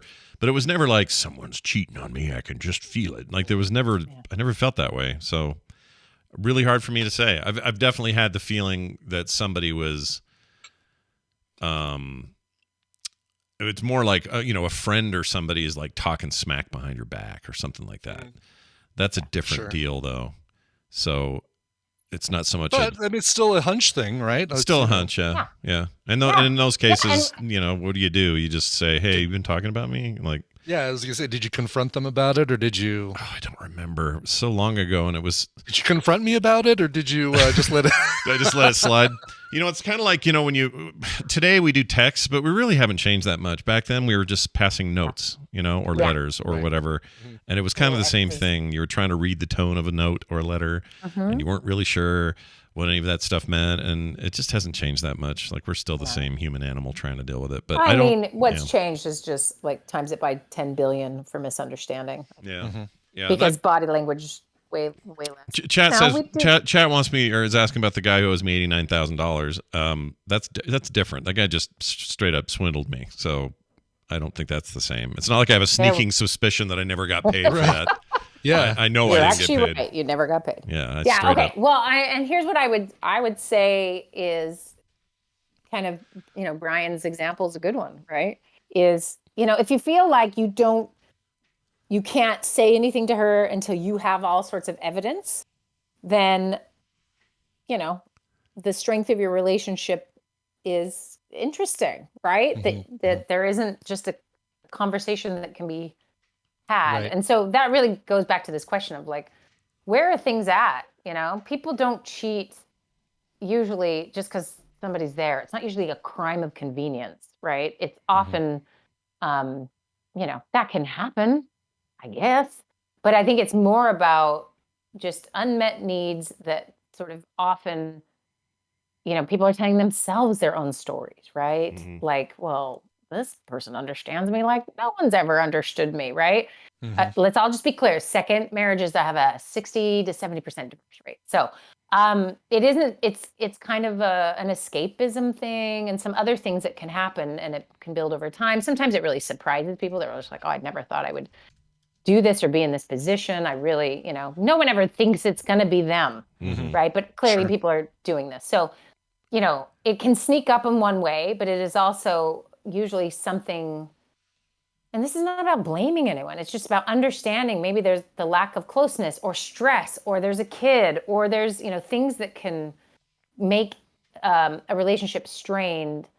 There might reveal a crack that you didn't know otherwise, right? And the other partner would never have done that. That crack doesn't show up for them. So everyone's different. But again, shame is a big piece of this. So if you're feeling embarrassed, like, what if she's not and I accuse her? Like, that's so crazy. Or what if she is? I don't know if I can handle that shame. And so I get it. I get why paralysis might be an answer for a lot of people, or just not knowing and just like hoping it works out. But I would suggest talking to her. Sort of, you can investigate a little further if you want, just sort of generally check in on the state of your relationship with her. But what do you say? Like, hey, Bill from HR is kind of a good looking dude, isn't he? You could do that. Yeah. You could also just say, let's talk about us. Yeah. And I mean, there are people in couples counseling where one is actively cheating. And that is one of the jobs of a couples counselor, is to figure out, is everyone actually here? And is fidelity the thing we're all agreeing on? This isn't secretly polyamorous or something, right? Like, you have to get that clear, because what you then work on, I mean, it just doesn't work, right? If one person's keeping that type of secret and the other person doesn't know. So you're not a fool. You have not, this is a long line of people who don't know the answer to this question and have to figure it out. But I would suggest talking to her about the two of you if you have concerns about your connection. Yeah. Or if it's like, we're doing really good, but I just still suspect that she's cheating. Well, then talk to her about that, right? But, maybe start first with a sit down, take her to dinner.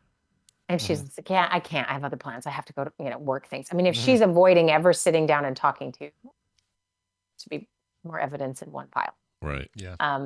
Yeah. I mean, there's not a lot of info to go on here, but like, what's your support system look like? Is there friends to rely on? Do you feel like you're jeopardizing your relationship if you talk to someone? Maybe go talk to someone privately or professional, or, someone who's not going to then, tell you what to do. This is really hard, right? Because if I said to Brian, I'm suspecting this, he's like, you know what I did?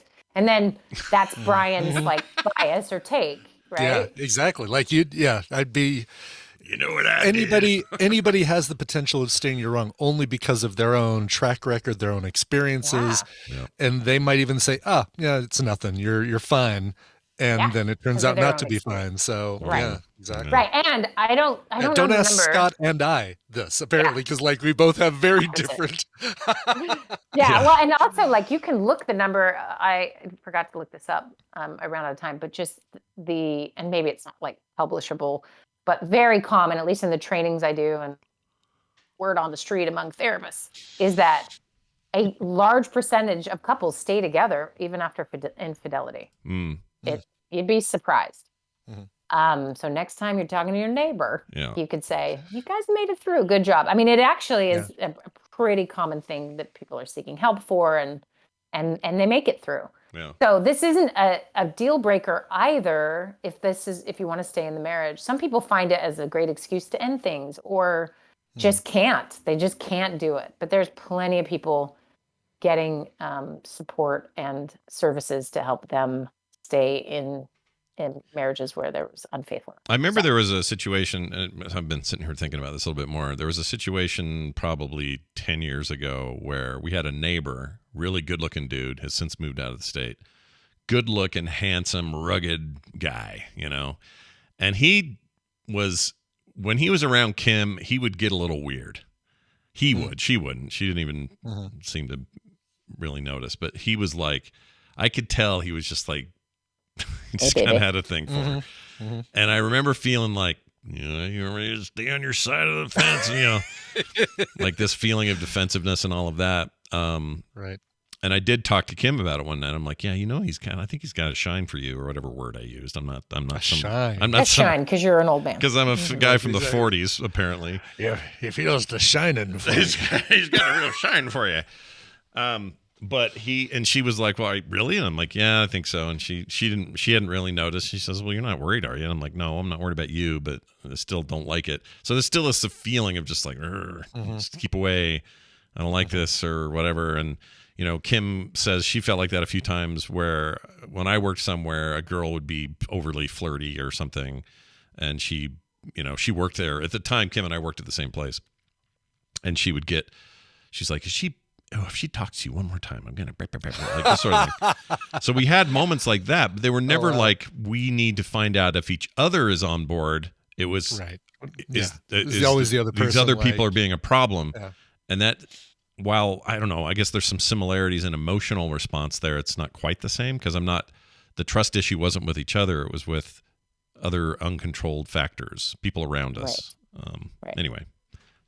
And I mean, one way to think about like just fidelity in a marriage in particular is just like recommitting to those things over and over again, right? Like there are different phases and stages of life where you pull apart and you have to work to get back together. And I wish we could normalize that. What we really have is just like the movie version of like just the beginning and then chaos later. Like we don't have a lot of like, let's watch a couple for 50 years, make it through the ups and downs. Like it's super boring, but it is also like real. That's what it might take. And sometimes people are mismatched and things don't work out and cheating is their escape hatch. And, it's just complicated because it's a human endeavor. And some may argue, just humans aren't meant to be monogamous. So these are other options. Well, whatever, do your thing.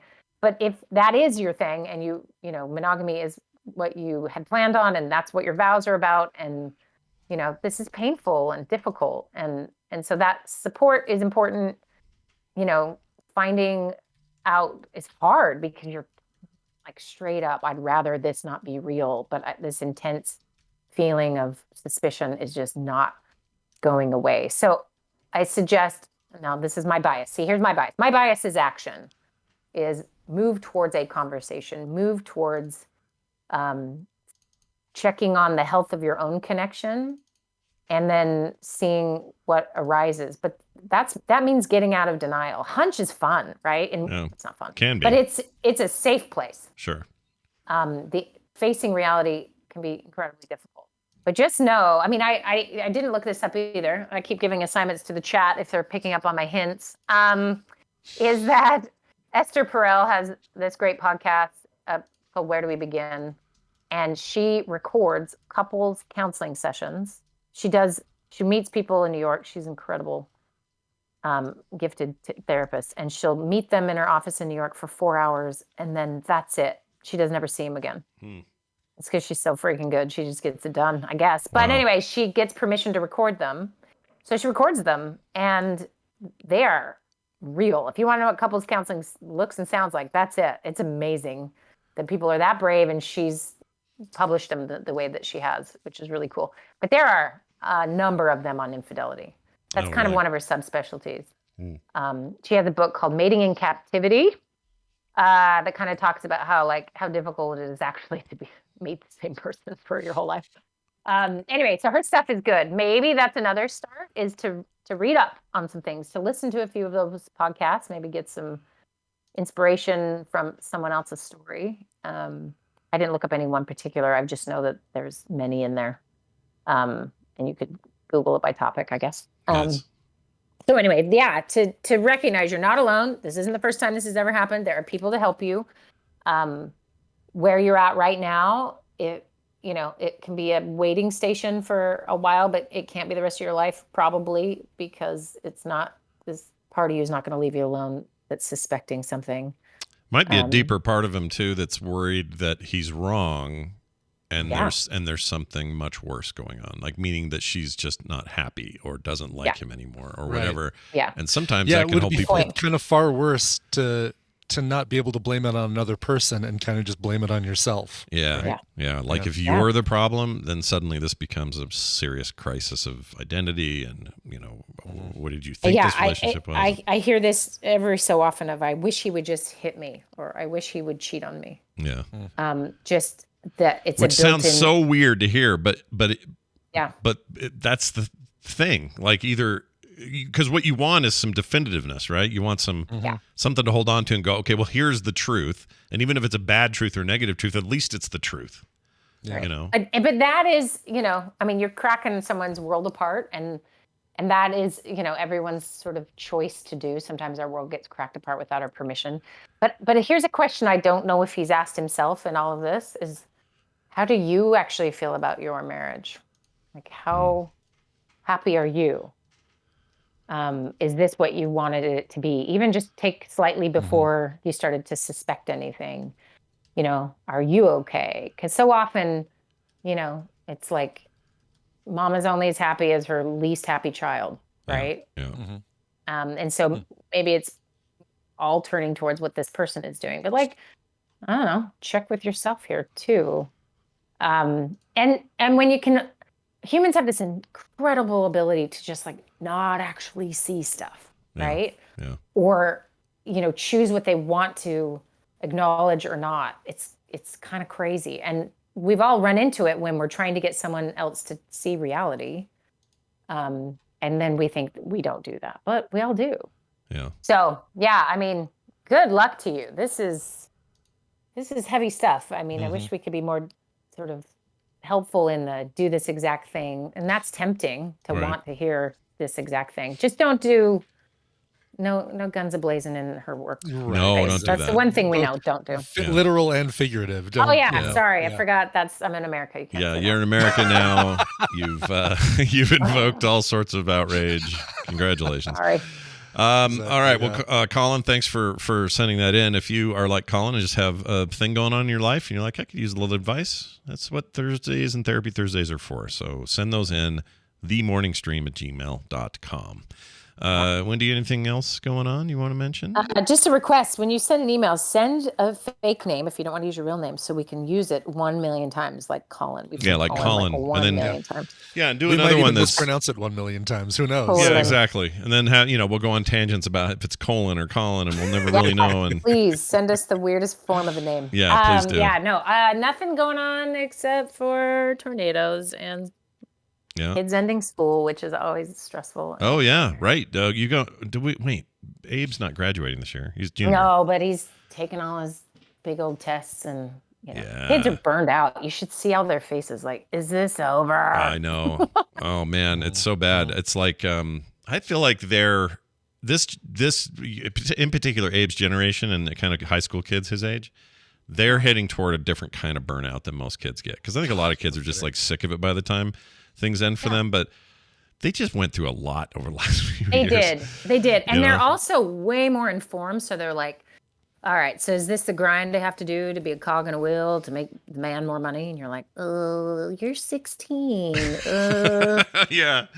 Yeah. I mean, it might be good in the long run, right? They're going to be I the don't ones know. that I go. hope so. They're going to be the ones that I hope see so. some of the folly of our modern day and maybe pull back some and figure out better ways. I don't know. I have a lot I of hope faith so. in faith in Okay, that this is generation. an awesome quick story. So Abe works at Jimmy John's. He knows more about marijuana than anyone should.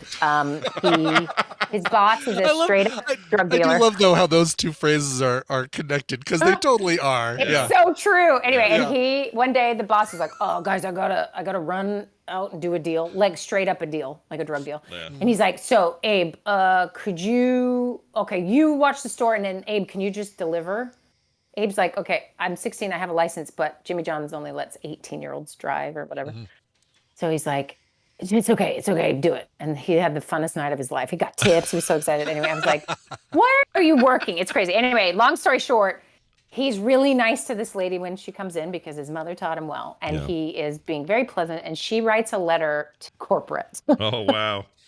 that Corporate Jimmy just John's. goes on and on about the nicest young man who looks like a Jonas brother. That's Anyway, he's cute. just like the nicest young man. And he served me this way. And you need to know that this kid is fantastic. And she didn't, of course, know his name. So she described him as the kid wearing the striped shorts, which I don't know if you've been to a Jimmy John's, but that's not the uniform. No, it's not. It's not. So They then almost. they have to call the store and they're like, Whoops. so who wore striped shorts? And Yeah. you're like, is he in trouble? Who's going They're against like, our thing? Yeah. both were proud of him, but also could he not wear striped shorts? It was pretty awesome. You could mistake like- that kid for a Jonas brother for real. He's got Yeah. the look of a Jonas brother. It's weird. And He does. he could always say, "Well, I was wearing striped pants that night, but they weren't shorts. I mean, Yeah, you can get away with it. I was behind the counter. She might have thought they were shorts, but they were definitely pants." Besides, his They're like- boss was off procuring weed. I know. I was like, Right, isn't this exactly. ironic that you would say, oh, I guess I won't wear striped shorts to work when the boss is a drug dealer? Yeah, Right. I think you'll. I know. think they'll And be you're okay. like, why would you let your kid work there? And the answer is, you need these kind of stories to get you through life, people. Yeah. Let your kid do stupid stuff. Let that's him sorta safe. experience things. Yeah, it's part of what makes him a good kid is he doesn't feel Also, restrained. I that will way. tell you right now, he does not want to live the way any of these people live. And he has learned so many lessons I could have never taught him by being around. Like, the same drug dealer likes to give people financial advice. Yeah. So he's telling this other employee, he's like, okay, what you got to do is you got to lease a car for this amount. And then what you do is you trade it in. And then when they repo it, and he's giving her car advice, and Abe says half his shift is he walks around and tells people after the boss talks to him, like, don't do any of that. Whatever he just said, just let that go. Yeah, Don't- let that nope, go. That's not. Let that be a blip in So- your day. Do not pay attention to it or enact any Yeah. of those. Yeah. I mean, Scott, chimichangas. No, Chi-Chis. Chi-Chis. Think of all the life lessons you learned in a Chi-Chis. Oh, tons of it. Like We it's hear it's, about all those life lessons. it really Like, is. do It's not- an invaluable time. It absolutely is. And if you 100%. if you hide your kids or keep your kids from that experience, it's not good for them. You gotta. No, and I'm telling you right now, I had 3 clients in a row. I was like, okay, are we going to be all right? Everyone has anxiety, partly because of their parents' anxiety and trying to stop them from getting hurt. So then they just kind of miss out on some good old fashioned chimichangas. I don't know what Chi-Chis. Is that what it was called? Chi-Chis. Sorry. Yeah, they had Chi-Chis. chimichangas Life there. lessons. They did have chichimachang. Yeah. I can't do it. Chichimachangas. Chichimachangas.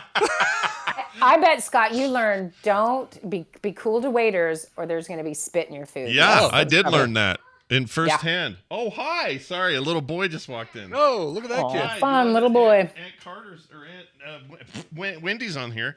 Say hi. Say hi. Say hi, everybody. Hi, buddy. Say hello. Hey. Say what what does he say the all the time? Yeah. Should we get him to do it? Hey, Van, what the? What the what? Oh, he did it. Oh, jeez. I thought he was doing heck now. Oh, Not that doing little heck. I thought he was voice. doing heck. Oh, geez. All right. Well, Potty mouth. I That's don't so know. cute. Still don't know where you got it. Anyway, well, there you go. No idea. Okay. Wendy, Well, I have know a good time with your Jonas Brother looking son, and tell them all hi. Miss them all terribly, and don't have any tornadoes. Okay. Okay, sounds good. Do your All right, best. bye, guys. See you later. Bye. Bye now. All right. I thought we had trained him to say what the heck, but Yeah, no, apparently not. nope. He still has it in him. What are you gonna do? You need to have the jury talk with him. What's the jury shit is talk? okay, but Oh. That is the good jury. I still have that clip somewhere. I love that I clip. know you do. It's one of my favorites because there's two things going on there. It's this very matter-of-fact question. It is. It's like, yeah, here are the rules. And here's my favorite part though, is that you are like 12 hours into a 24-hour thing, and you can hear in your voice how freaking tired you are. You were You so also got to tired. appreciate jury's like, oh, okay. Yeah, I know. And he was like, okay, whatever. These are the rules. Okay. That sounds good. That's our jury impression. Yes. Real quick before we leave, an email from Dave. This is not your neighbor. This is about the Rivian truck talk that we had.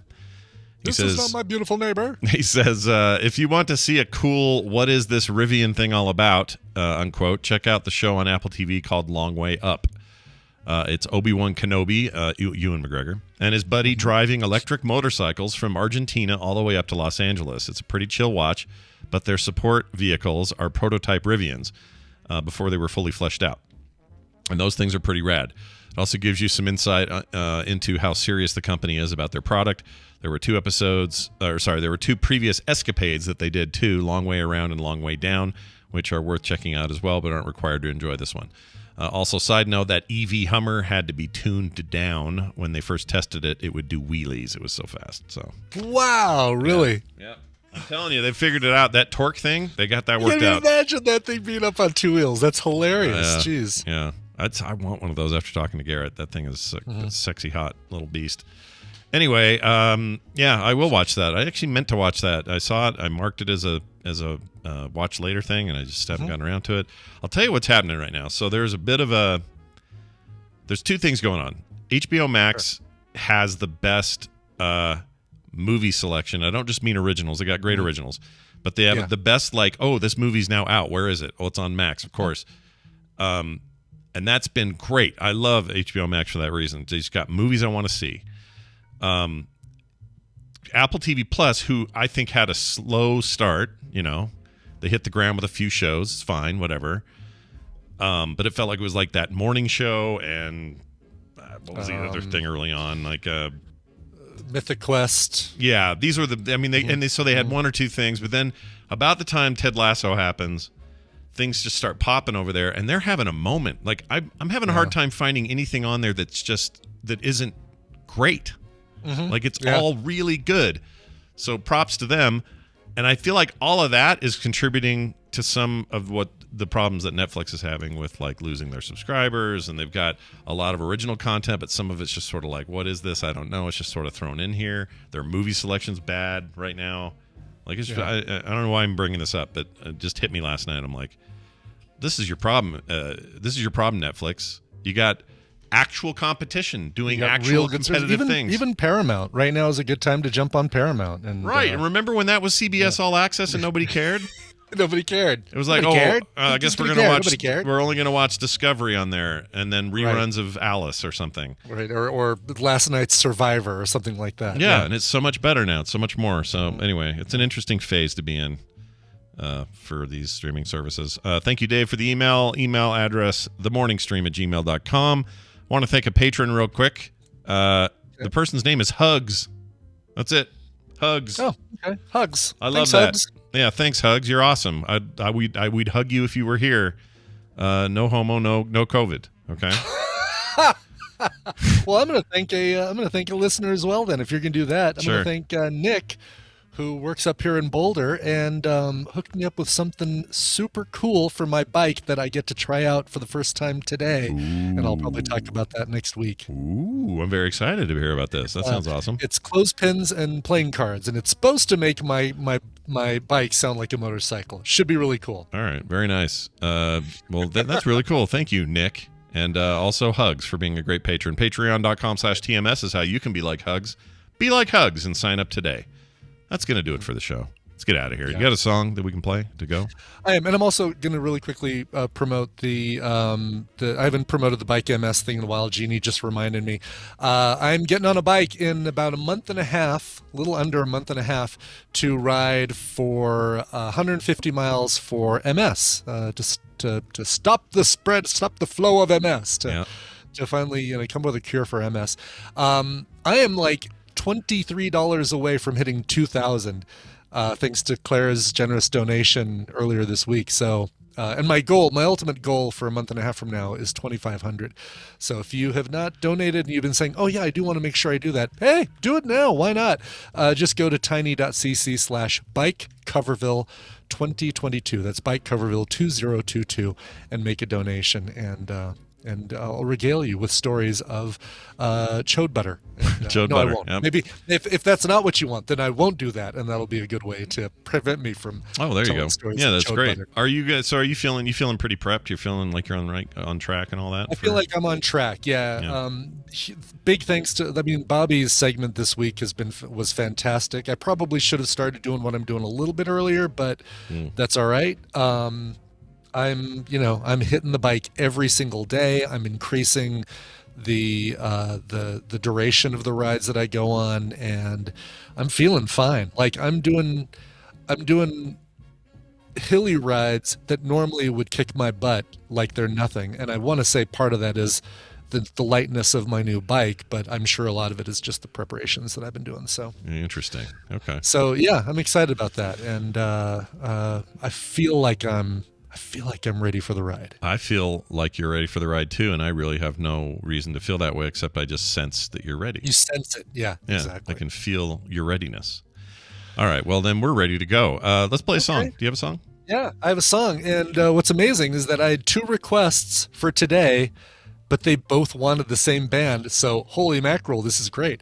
First up, James wrote, hi Brian and Scott, been a listener for many years of all things Frog Pants. Today is my birthday, and I'd really love to hear something by Hailstorm. They picked a different song, but whatever. If not, any cover by Hailstorm, ding, or a cover of a Hailstorm song would be amazing. Thank you for the laughs over the years. My wife is also now a listener, and as my personal financial situation is slowly improving, I'm really hoping to become a patron soon. Best wishes from your friend, James in Southern England. Very nice. We love the English. Also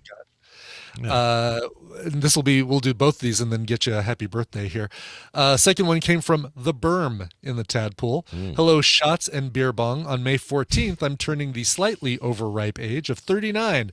Pause for birthday drop. I'm trying to get pumped for a high energy entrance into that weekend. Could you play this rockin' cover of Lady Gaga's Bad Romance by Hailstorm? Thank you. If not, I believe in a thing called Coverville. Just listen to the rhythm of your heart. Yeah, he's playing up like that.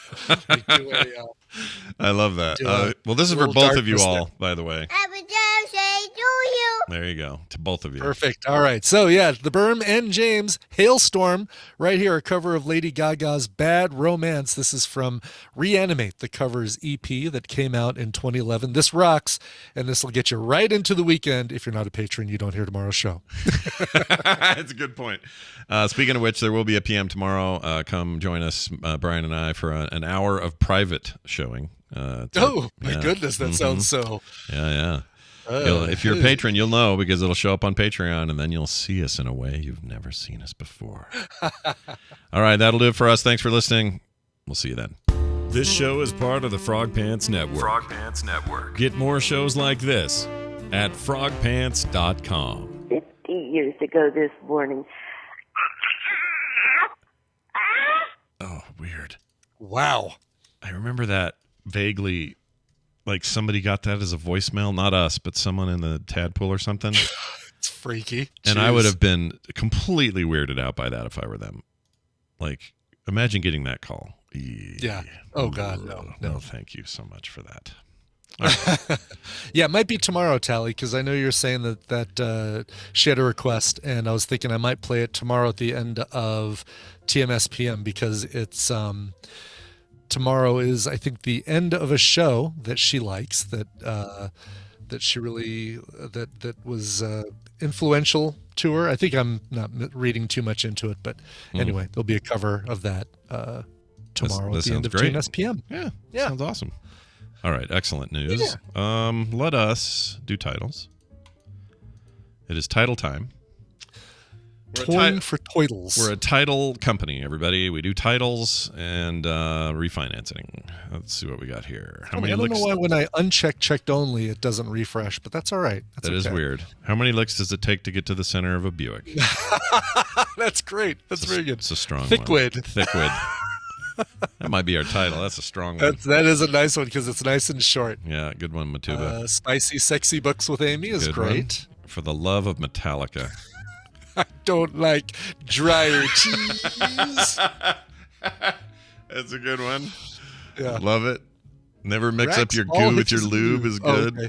I like that. Do you like that one or the one right under it? Rax ball hitches and lube. Probably that one because the way lube is written makes it fun to say. I like that. Yeah. Sorry, Greg, for walking. We're not going to give you 2 in a row. Yeah, you'll be all right. I do like I could lick a car for hours, even though it's You know what? It's further down the list. I think we're okay. Let's do it. I name all my colons Powell. That's good. That's good. There's a hole in the roof rack. I like that. That's good. What is Egg Slut? Captain Kipper? That's What was that? that's the place in the Cosmopolitan that serves the eggs. Oh, in the that's jars. the name of the place. Okay. That's the name of the place. Yep. That's right. Cosmo has so many weird things in it. Totally Doesn't it? does. What a weird. That's why it's my favorite place to stay, though, just because, all my favorite restaurants right there. Yeah, I need to stay there. I've never stayed. I've only been, but never stayed. 6-month headaches with Wendy is a good Wendy one. Oops. Good. Why did it do that? Okay, there we go. Maybe he's dead. Oh no, Kia Cilantro. Let's do Kia Cilantro. Kia Cilantro's good. Dojo Cat. That's good too. Perkins, we have the gilfs. That was a great reference. I know I added, that's not the way they intended it to be said, but that's the way I'm going to say it. Yeah, I like it. I don't have a problem with Ryan shaving his privates. It's good. Let's do one more. Panic while Scott jiggles it. There you go. I like it. I'll have you say that one. Okay. All right, here we go. We got checked onlys. I think Thickwid. Thickwid. Yeah. Is the strong contender there, so I'm going to take that one. Cool. Good job, Matuba. Haven't had you in the winner's circle for a while. Good job. Matuba. What's that sound? That's Matuba. All right, so we're going to copy this shit over here. Do this shit. Oh, man. His mom's going to be mad at me because I made him swear. She was trying to get him to stop doing that because he started doing it in public. Yeah. He started, at a store, he'd just go, "What the fuck?"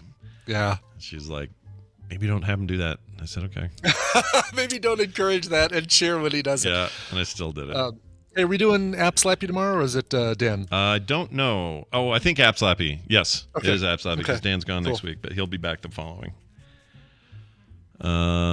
Sexy, spicy books. Let me pull that down. And then I want to make sure you say panic while Scott jiggles it. Sure. So it goes me, you, me, you, me, you, me, you. Okay. Okay, here we go, everybody. This is the read in 3, 2, 1.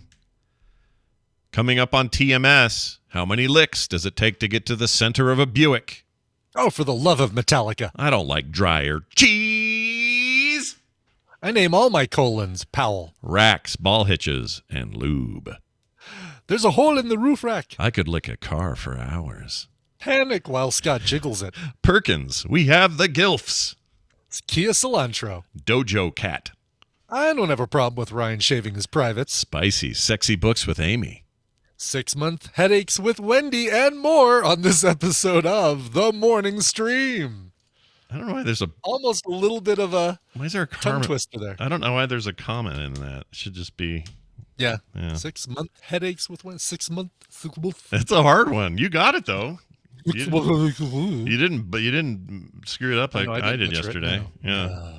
All right. Well, put a 1 on the board, everybody. We got 1 without a whole day without a problem. That's right. Without a screw up. Oh yeah. All right. Definitely doing the salad today. I had Taco Bell for dinner last night because I had to race to get back in time from the Boulder ride down to be on Jay Funktastic's show. So. Oh man, that sounds great right now. You've told me to eat Taco Bell. But, That's what you've done. Nobody should have that. Yes. I want it though. I'm gonna eat it. That's what I'm gonna do. I'm gonna go get Taco Bell. It's Brian's fault. You guys heard it. Brian made me eat Taco Bell. Bye, Brian. All right. That's it. Stick around for a little fun here on the old watch stuff after deal with the Frog Pants Adventure Club. I need to stop the stream and restart it though, so that'll